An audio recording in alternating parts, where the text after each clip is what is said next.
نحمدہ و نصلی علی رسول الکریم اما بعد اعوذ باللہ من الشیطان الرجیم بسم اللہ الرحمن الرحیم انا فتحنا لک فتحا مبینا لیغفر لک اللہ ما تقدم من ذنبک وما تأخر ویتم نعمتہ علیک ویہدیک صراطا مستقیما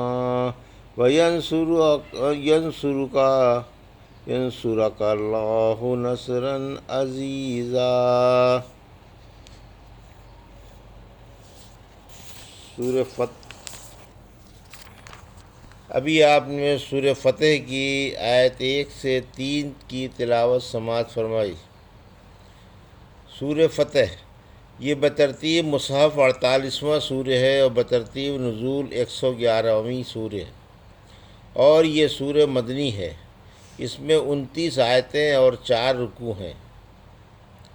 معاویہ رضی اللہ عنہ کہتے ہیں رسول اللہ صلی اللہ علیہ وسلم نے فتح مکہ کے سال اپنی سواری پر سورہ فتح بار بار پڑھی۔ معاویہ رضی اللہ عنہ نے کہا کہ اگر مجھے لوگوں کے جمع ہو جانے کا ڈر نہ ہوتا تو میں آپ کی قرأت کی نقل کر دیتا۔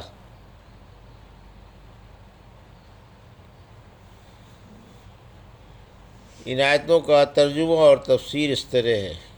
بسم اللہ الرحمن الرحیم۔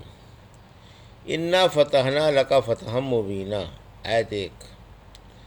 لیغفر لک اللہ ما تقدم من ذنبک وما تأخر ویتم نعمتہ علیک ویہدیک صراطا مستقیما۔ آیت 2۔ وینصرک اللہ نصرا عزیزا۔ آیت 3۔ ترجمہ۔ میں اللہ کے نام سے شروع کرتا ہوں جو بڑا مہربان اور نہایت رحم والا ہے۔ اے نبی صلی اللہ علیہ وسلم، بلا شبہ ہم نے آپ کو ایک ظاہری فتح دی تاکہ اللہ آپ کے اگلے پچھلے گناہ معاف فرما دے اور آپ پر اپنی نعمت مکمل کر دے اور آپ کو سیدھی راہ پر پہنچا دے اور آپ کو ایک بڑی مدد سے نوازے۔ یہ تھا ترجمہ سورہ فتح کی آیت 1 سے 3 کا۔ تفسیر۔ آیت 1۔ سورہ فتح کا شان نزول۔ ذی قعدہ 6 ہجری کو مشرکوں نے رسول اللہ صلی اللہ علیہ وسلم کو حدیبیہ کے مقام پر عمرہ ادا کرنے کے لیے مکے میں جانے سے روک دیا اور آپ کے اور مکے کے درمیان حائل ہو گئے۔ پھر صلح کے خواستگار ہوئے اور یہ استدعا کی کہ اس سال تو آپ واپس چلے جائیں، البتہ آئندہ سال آپ آ سکتے ہیں۔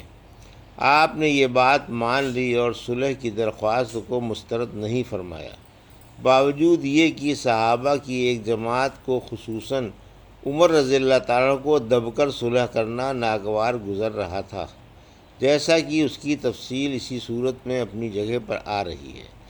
پھر جب آپ نے حدیبیہ میں قربانی کر دی اور مدینے کو واپس آنے لگے تو اس وقت اللہ نے یہ صورت اتاری جس میں صلح کے واقعے کا بیان ہے۔ اس صلح کو نتیجہ کے اعتبار سے فتح کہا گیا ہے، جیسا کہ ابن مسعود وغیرہ کا قول ہے کہ تم فتح مکہ کو فتح کہتے ہو اور ہم صلح حدیبیہ کو۔ جابر رضی اللہ عنہ کہتے ہیں ہم صلح حدیبیہ کو ہی فتح شمار کرتے تھے۔ برائے صلی اللہ علیہ وسلم تم فتح مکے کو فتح گنتے ہو؟ بے شک فتح مکہ بھی فتح تھی، ہم تو فتح حدیبیہ کے دن بیعت رضوان کو شمار کرتے ہیں۔ آپ کے ساتھ 1400 صحابہ تھے۔ حدیبیہ ایک کنواں تھا جس کو ہم نے نچوڑ لیا تھا اور ایک قطرہ بھی پانی نہیں چھوڑا تھا۔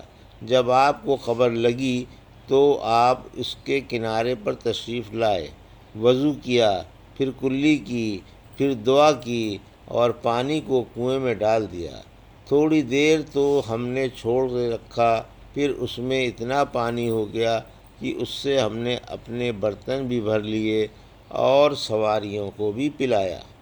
عمر رضی اللہ عنہ کہتے ہیں ہم رسول اللہ صلی اللہ علیہ وسلم کے ساتھ سفر میں تھے، میں نے کوئی بات آپ سے 3 بار پوچھی لیکن آپ نے ایک دفعہ بھی جواب نہیں دیا۔ آخر میں نے اپنے جی میں کہا، اے عمر، تجھے تیری ماں گم کرے۔ تو نے چمٹ کر بار بار سوال کیا، لیکن آپ نے ایک دفعہ بھی جواب نہیں دیا۔ فرماتے ہیں آخر میں سوار ہو کر تیزی سے اس ڈر سے آگے بڑھ گیا کہ کہیں ایسا نہ ہو میرے بارے میں کچھ وحی آ جائے۔ اتنے میں ایک پکارنے والا مجھے پکار رہا تھا۔ میں لوٹ کر آیا، ڈر رہا تھا کہ میرے بارے میں کچھ وحی تو نہیں اتر آئی۔ نبی صلی اللہ علیہ وسلم نے فرمایا، گزشتہ رات مجھ پر ایک صورت اتری ہے جو مجھے دنیا و ما فیہا سے زیادہ پیاری ہے، یعنی انا فتحنا لک فتحا مبینا۔ انس بن مالک رضی اللہ عنہ فرماتے ہیں، نبی صلی اللہ علیہ وسلم پر لیغفر لک اللہ ما تقدم حدیبیہ سے واپس ہوتے وقت اتری۔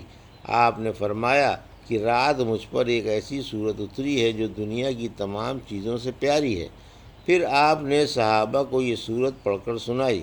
صحابہ نے کہا، مبارک ہو یا رسول اللہ صلی اللہ علیہ وسلم، اللہ نے آپ کے بارے میں تو فرما دیا، لیکن ہمارے ساتھ کیا معاملہ پیش آئے گا؟ آخر لیدخل المؤمنین والمؤمنات اتری۔ مجمع بن حارث انصاری رضی اللہ عنہ کہتے ہیں، آپ قاری قرآن تھے۔ حدیبیہ سے واپسی پر لوگ اونٹوں کو بھگائے چلے جا رہے تھے۔ پوچھا، کیا بات ہے؟ بولے، حضرت پر کوئی وحی اتری ہے۔ آخر ہم بھی تو لوگوں کے ساتھ سواریاں دوڑاتے آئے۔ آپ اس وقت اپنی سواری پر کراک نعمیم کے پاس تھے۔ پھر آپ کے پاس لوگ جمع ہو گئے۔ آپ نے انہیں انا فتحنا لک فتحا مبینا پڑھ کر سنائی۔ ایک صحابی نے پوچھا، یا رسول اللہ صلی اللہ علیہ وسلم، کیا یہ فتح ہے؟ فرمایا، ہاں ہاں، اس کی قسم جس کے ہاتھ میں میرے محمد صلی اللہ علیہ وسلم کی جان ہے، یقیناً یہ فتح ہے۔ خیبر کا مال غنیمت حدیبیہ والوں پر تقسیم کیا گیا، اس میں کسی اور کو شامل نہیں کیا گیا۔ آپ نے اس کے 18 حصے کیے۔ لشکر میں 1500 افراد تھے، جن میں 300 شہ سوار تھے۔ سواروں کو دوہرا اور پیادوں کو 11 حصہ ملا۔ سواروں کو 6 سہام اور پیادوں کو 12 سہام ملے، کل 18 سہام ہوئے۔ آیت 2 اور 3، آپ کے اگلے پچھلے گناہ معاف کر دیے گئے۔ پھر فرمایا کہ آپ کے اگلے پچھلے گناہ معاف کر دیے گئے۔ یہ رحمت عالم صلی اللہ علیہ وسلم کا ہی خاصہ ہے، جس میں کوئی دوسرا شریک نہیں۔ کسی صحیح حدیث میں عملوں کے ثواب کے لیے کسی غیر کے لیے یہ الفاظ استعمال نہیں کیے گئے۔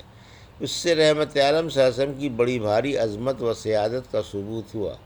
آپ تمام دینی کاموں میں طاعت و استقامت کے اعلیٰ مقام پر تھے، جس کو اگلوں اور پچھلوں سے کوئی بھی حاصل نہ کر سکا۔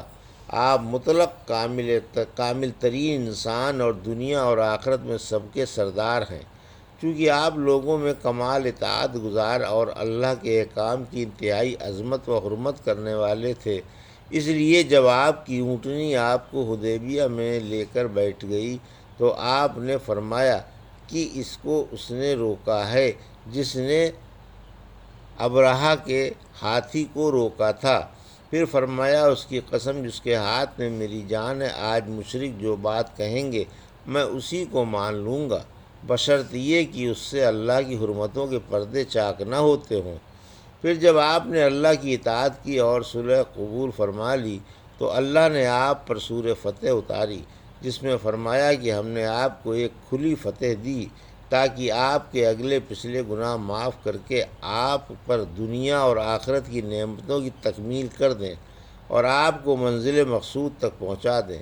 سیدھی راہ سے شریعت عظمہ کی راہ مراد ہے، اور تاکہ اللہ آپ کو عزت والا غلبہ عطا فرمائے۔ چونکہ آپ اللہ کے حکم کے مطیع و منقاد ہیں، اس لیے آپ کو سر بلند کر کے دشمنوں پر غلبہ دیا جائے۔ صحیح حدیث میں ہے، معافی سے اللہ انسان کی عزت ہی میں اضافہ فرماتا ہے، اور تواضع اور مسکینی سے اللہ سربلندی ہی فرماتا ہے۔ عمر رضی اللہ عنہ کہتے ہیں، تو نے کسی شخص کو جس نے تیرے بارے میں اللہ کی نافرمانی کی ہو اور تجھ پر زیادتی کی ہو، ایسی اچھی سزا نہیں دے سکتا کہ تو اس کے بارے میں اللہ کی فرما برداری کرے اور اس سے انتقام نہ لے بلکہ اس کے ساتھ نیکی کرے۔ یہ تھا سورہ فتح کی آیت 1 سے 3 کا ترجمہ اور تفسیر جو بھی آپ نے سماعت فرمائی۔ بارک اللہ لی و لکم فی القرآن الحکیم و نفعنی وایاکم بآیات الذکر الحکیم۔